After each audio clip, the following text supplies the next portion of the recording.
Fire tube boiler र water tube boiler को comparison. Fire tube boiler में के हुन्छ भन्दाखेरि ट्यूब भित्र फायर हुन्छ, वाटर ट्यूब में ट्यूब भित्र वाटर हुन्छ।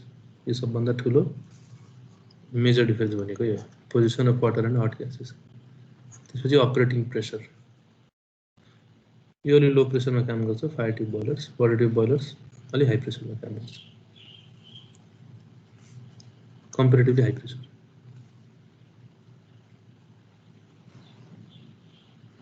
Rate of steam production, fire tube boilers जुन हामीले पहिला बोइलर्सहरु हेर्यौं, फायर ट्यूब, ल्याङ्कासायर, लोकोमोटिभ, यो बोइलरहरु, त्यसमा लो छ steam, rate of steam production भनेपछि पर आवर कति किलोग्राम अथवा कति टन अफ स्टीम प्रोडक्सन हुँदैछ, त्यो भनेको rate of steam production, which is relatively lower in fire tube boilers in comparison to water tube boilers. त्यसपछि सुइटेबिलिटी, कुन बोइलरको suitability कहाँ हुन्छ? लार्ज पावर प्लान्ट्समा एप्लिकेसन हुने भएन फायर ट्यूब बोइलर्सको, जहाँ हामीलाई लो अमाउन्ट अफ स्टीम चाहिन्छ पर आवर, हैन, less rate of heat of स्टीमले जस्तो ठाउँमा एप्लिकेसन हुन्छ त्यस्तो ठाउँमा हामी फायर ट्यूब बोइलर्स राख्छौँ। लार्ज पावर प्लान्ट्स जहाँ कि high rate of steam production चाहिन्छ त्यस्तो ठाउँहरुमा वाटर ट्यूब बोइलरहरुको युज हुन्छ। Risk of bursting, lesser risk of explosion due to low pressure handle गरेको हुनाले एक्सप्लोजन हुने चान्सेस कम हुन्छ, र यहाँ हाई प्रेसर ह्यान्डल गरिरहेको हुनाले एक्सप्लोजन हुने चान्सेस अलि बढी, हैन, यसमा अलि प्रोबेबिलिटी मात्र बढ्ने जस्तो हुन्छ नै भन्ने हुन्न, तर जस चान्सेसको कुरा।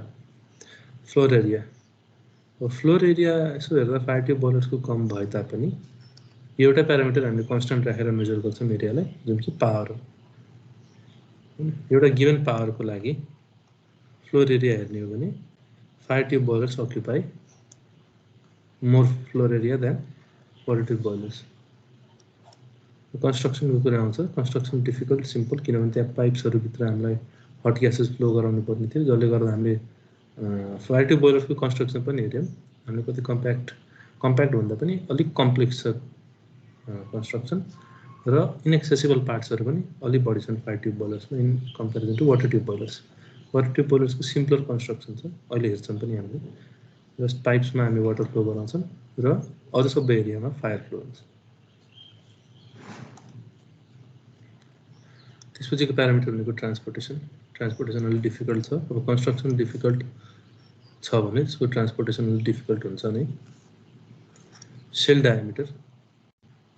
डायमिटर सेम पावरको लागि फेरि एउटा प्यारामिटर कन्स्टन्ट राखेर अनि कम्पेयर गर्छौं हामीले। सेम पावरमा कम्पेयर गर्ने हो भने fire tube boilers are of larger diameter than water tube boilers. त्यसपछि आउँछ treatment of water. Treatment of water भनेको वाटरलाई बोइलरमा राख्न अगाडि ट्रिट गर्ने त्यसको डिफ्रेन्ट प्रपर्टिजहरुको लागि, भनेपछि त्यहाँ स्केल डिपोजिट्सहरु कम होस्, हैन, वाटरमा कन्टामिनेन्ट्सहरु कम होस्, त्यसको लागि वाटरलाई ट्रिट गरिन्छ। त्यो ट्रिटमेन्टको कुरा पनि यो च्याप्टरमा हामी लास्टमा पढ्छौं। फायर ट्यूब बोइलर्समा के हुन्छ भने वाटर भनेको ठुलो ट्याङ्क भित्र हुन्छ, हैन, र यहाँ भित्र फायर ट्यूबहरु, ट्यूब भित्र हट फ्लुइड ग्यासेस बगिरहन्छ। अब वाटर यो ट्याङ्कमा भएको हुनाले यसको डिपोजिट्सहरुले त्यस्तो खासै के फरक पार्दैन, भनेपछि यसमा कन्टामिनेन्ट्सहरु डिपोजिट भयो त स्केल फर्मेसन भयो भने पनि this does not pose any danger, है। यहाँबाट हामी ब्लो अफ गराउन सक्छौं कन्टामिनेन्ट्सहरुलाई। बट वाटर ट्यूब बोइलर्समा के हुन्छ भनेदेखि water flows into smaller pipes. Smaller पाइप्समा वाटर फ्लो गर्ने भएको हुनाले the contaminants pose large amount of danger here. यहाँ कन्टामिनेन्टले गर्दा फ्लोमा ब्लकेज हुन सक्छ र स्केल्सहरु फर्मेसन हुन्छन्, हैन, पाइपको सर्फेसमा formation of scales reduce the efficiency of the boiler. भनेपछि ट्रान्सफर अफ हिट अथवा इन्टरेक्सन अफ हिट हटेर आउँछ। मेटलको सर्फेसले त हिट मजाले कन्डक्ट गर्छ, तर स्केल्सहरु फर्मेसन भयो अथवा डिपोजिट्सहरु भयो भने त्यसले के गर्छ भने हिट ट्रान्सफरमा पनि यसले रेसिस्टेन्स प्रोभाइड गर्छ, हैन। This provides a resistance to proper transfer of heat which reduces the efficiency of the boiler. So we need to send treated water inside water tube boilers. Accessibility of parts. हामीले पहिला discuss गरे जस्तै the parts of fire tube boilers are less accessible, so it is difficult to clean, repair and inspect the parts in comparison to water tube boilers where parts are accessible, which we will see in the coming slides. Requirement of skill भनेपछि operator को skill हैन. To operate a water tube boiler, we require a more skillful and more careful operator because we are handling higher pressure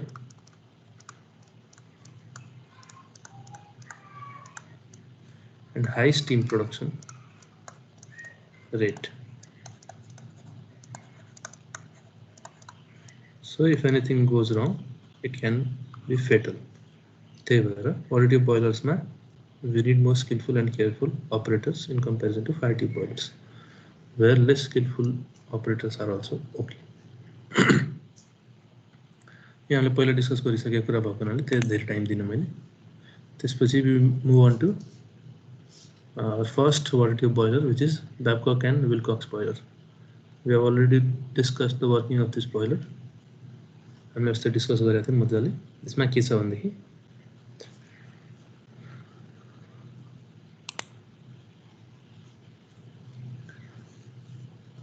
we have a steam and water drum.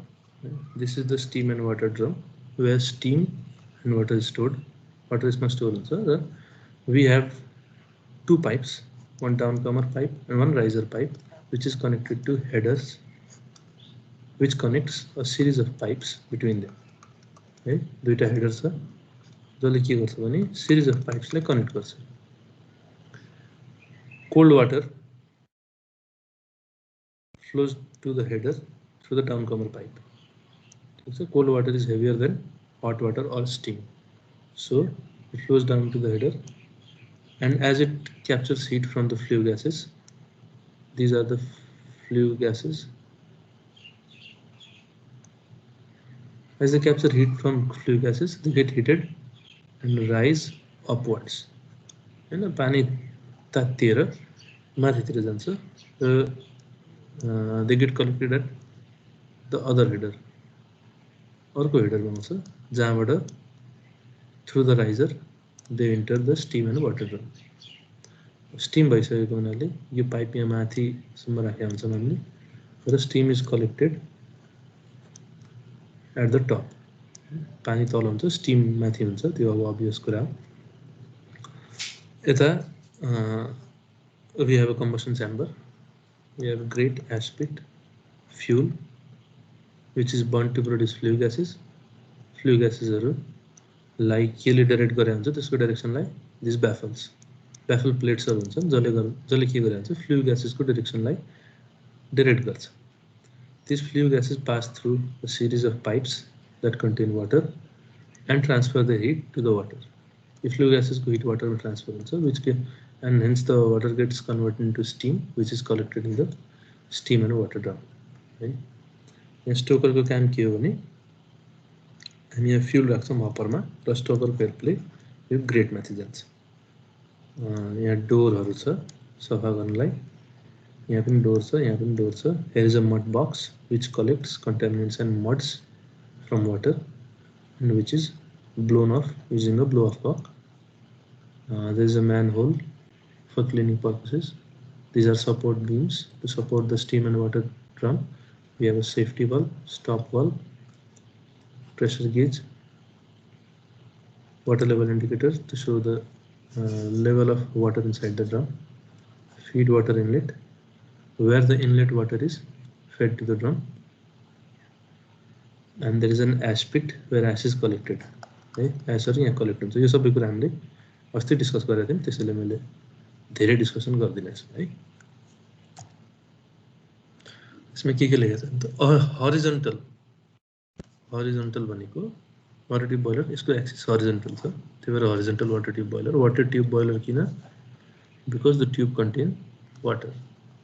It has three main parts: steam and water drum, यो हो steam and water drum, water tubes, these are the water tubes, and furnace, यो furnace है, यो एरियालाई हामीले furnace भन्यौं जहाँ बलिरहेको छ fuel.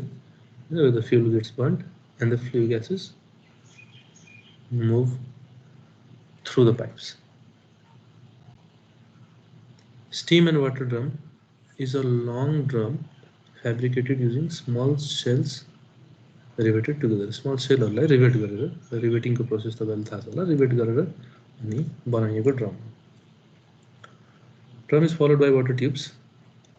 Drum water tubes which are arranged below the drum. These water tubes are arranged below the drum and connected to one another through headers. Okay. These water tubes and steam and water drum is connected through headers. We have two headers that help these water tubes to connect to the drum. Header in which water flows from the drum is called downtake header or the downcomer header. Okay. Drum लाई यो पाइपहरुसँग connect गराउने जहाँ चिसो पानी आउँछ हैन from the drum to the header is called downtake header or downcomer header, and the header in which flow from tubes to the drum is taking place. भनेपछि tube देखि ड्रममा जाने हेडरलाई हामी के भन्छौं अपटेक हेडर. यो हेडर भनेको Uptake header.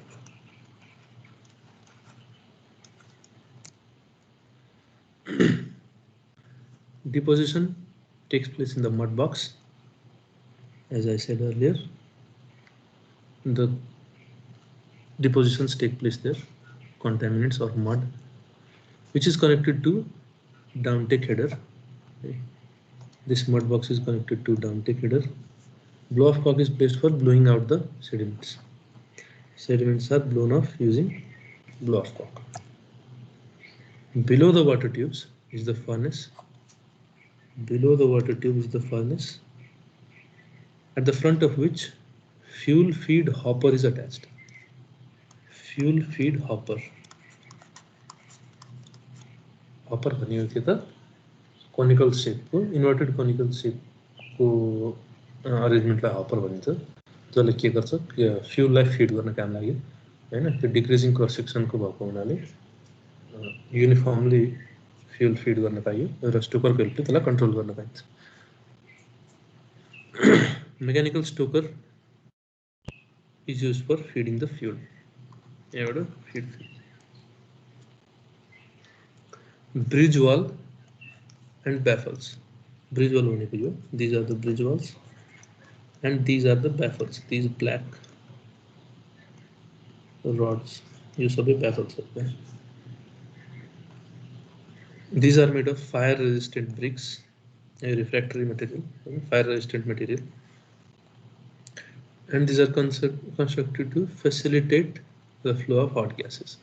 Flu ग्यासेसहरुलाई facilitate गर्नलाई भनेपछि कताबाट बगाउने भन्ने कुरा तिनीहरुलाई डाइरेक्ट गर्नलाई यो राखिएको छ. Smoke box is put at the back of furnace through which smoke goes out via chimney. Smoke यताबाट चिम्नीबाट हुँदै एक्जिट हुन्छ.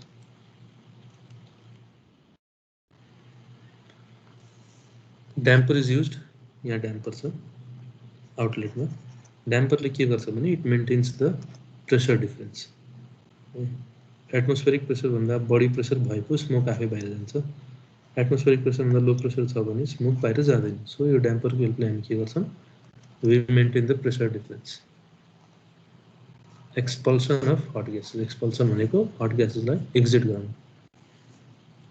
एक्सपेल गर्नु. Diameter of drum ranges from 1.22 to 1.83 diameter. Your drum को diameter, steam and drum, and length varies from 6 meter to 9 meter. Your length. This is the length, and this is the diameter. Working pressure is 40 bar, and production is 40,000 kilograms per hour, or 40 tons per hour.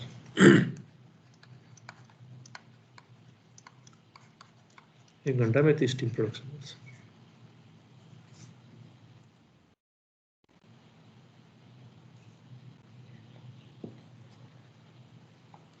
The angle of inclination of water tubes is 15 degrees, about 15 degrees to the horizontal. So this is about 15 degrees. Okay? Horizontal सँग inclination is 15 degrees. Or यताबाट हेरे पनि भयो, 15 degrees. Efficiency lies between 60 to 80%. नबुझेको छ भने सोध्नु ब्याबकक विल्कक्समा। यो अस्ति हामीले मजाले डिस्कस पनि गरेका थियौँ।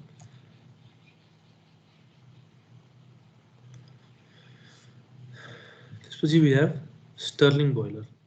This is also a water tube boiler where water flows inside the tubes, but we can see the tubes here are bent in comparison to Babcock and Wilcox. Babcock and Wilcox में kiss वाली straight tubes use करते हैं, whereas Stirling boiler uses bent tubes. इसका advantage क्या होता है? Surface area बड़ा है,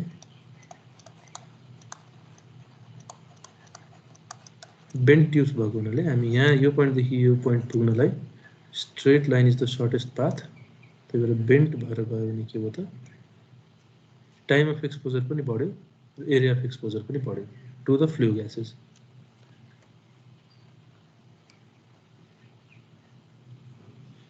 इसको वर्किङ हामीले हेर्छौँ। यसमा के छ भने यहाँ ड्रम्सहरू हो, यसको क्रस सेक्सन हो है, यो ड्रमहरू हो। यसको एउटा अर्को फिगर पनि छ होला,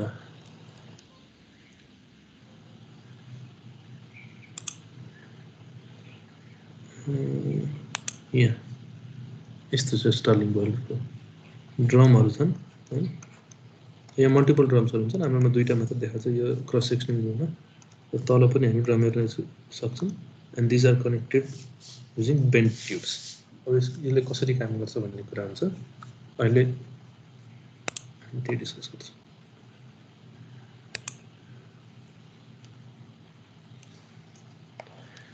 यहाँ हेरौँ के भइरहेछ। यो पोर्सन पक्कै पनि कम्बसनको लागि हो हैन, हेर्दै थाहा भइरहेछ हामीलाई। यहाँ के छ,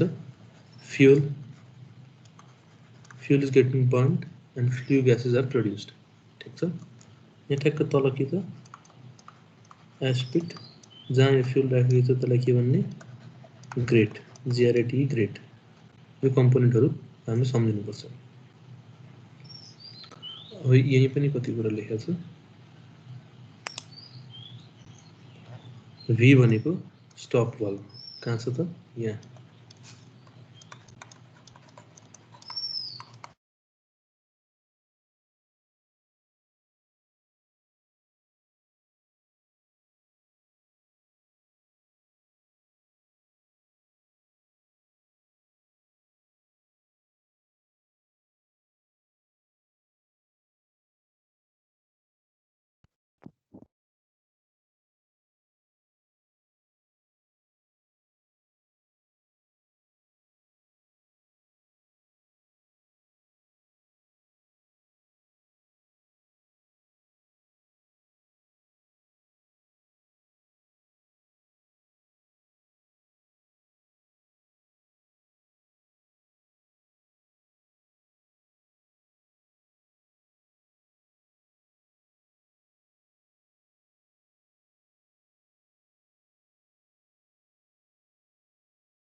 हेलो सर को लाइन गयो क्या? लाइन गयो म अनि